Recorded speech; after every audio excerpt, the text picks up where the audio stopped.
Welcome to today's market report. European stock markets edged lower on Wednesday, heading back some of the gains from the previous session after food delivery company Deliveroo's float disappointed. DAX in Germany traded flat, CAC 40 in France fell 0.1%, FTSE index dropped 0.3%.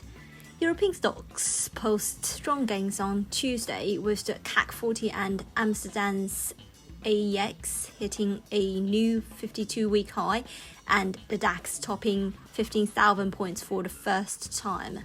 However, this positive tone hasn't lasted long as the region struggles to cope with a surge of new coronavirus cases, which has caused many countries to tighten restrictive measures, mindful of their lack of progress in vaccinating their populations. French President Emmanuel Macron will deliver a televised address to the nation on Wednesday evening after the country's health ministry said on Tuesday that the number of people in intensive care units with COVID-19 had reached the highest level this year. The number of new cases increased 6.3% on the week, the sharpest rise since the end of November. In the corporate sector, Deliveroo stock fell as much as 30% from the IPO price after making one of the most anticipated London stock market listings, the largest float on the London Stock Exchange since Glencore in May 2011. Peers Just Eat Takeaway and Delivery Hero fell 0.8% and 1.1% respectively. H&M stock slipped 1.2% after the Swedish retailer reported a quarterly loss and said it would not propose a dividend at its annual general meeting. Capgemini stock rose 1.7% after the French consulting and IT services provider raised its midterm margin targets on Wednesday, while Daimler stock rose 0.1% after the German car manufacturer repeated that it expects 2021 to be a significantly better year for revenue and pretax profits than 2020. The guidance is almost equivalent to an upgrade, given that the global shortage of semiconductor chips has appeared to worsen since it first made that forecast.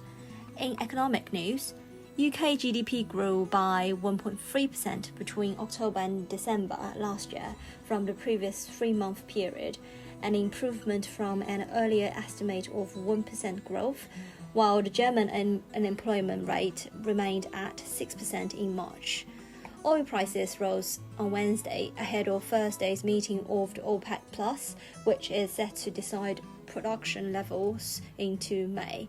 OPEC's technical experts trimmed their forecast for global demand growth this year on Tuesday to 5.6 million barrels a day from 5.9 million previously.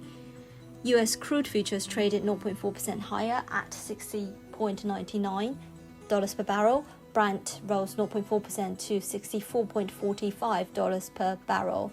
Gold futures fell 0.2% to $1,683.45 per ounce.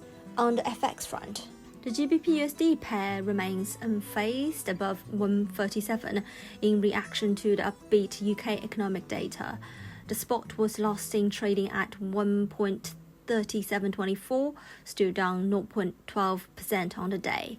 The Bank of England chief economist Andy Haldane offers his take on the economy and the policy response to the coronavirus crisis. He commented that changes in behavior, business models as a result of COVID means some jobs will not return. Macroeconomic policy response so far large-scale, sure-footed, front-loaded, has reduced significantly the risk of hysteresis. Only way of immunizing against economic long COVID will be through skills program. The GBP-USD pair is trimming losses to head towards the 137.50 level on the back of the comments. GBP-EUR remains at the low end of the key 117 level, trading above the 11-month high reached 2 weeks ago. The euro-dollar pair prolonged its recent bearish trajectory and dropped to a near 5-month low around 117 level during the Asian session on Wednesday. There are no signs of bearish exhaustion despite oversold conditions. The U.S. economic docket features the release of ADP report on private sector employment, Chicago PMI, and pending home sales data. This, along with the U.S. bond yields and the broader market risk sentiment, will influence the USD price dynamics and provide some impetus. The continuous widening of the gap in the US and the European COVID-19 response should act as a headwind for the major and cap any attempted recovery move. The dollar index inched up 0.08% to 93.37. The index held above the 93 mark and was on course for its best month since 2016. Dollar yen rose to one-year high at 110.62. This is today's market news. Thanks for listening. We'll see you next time.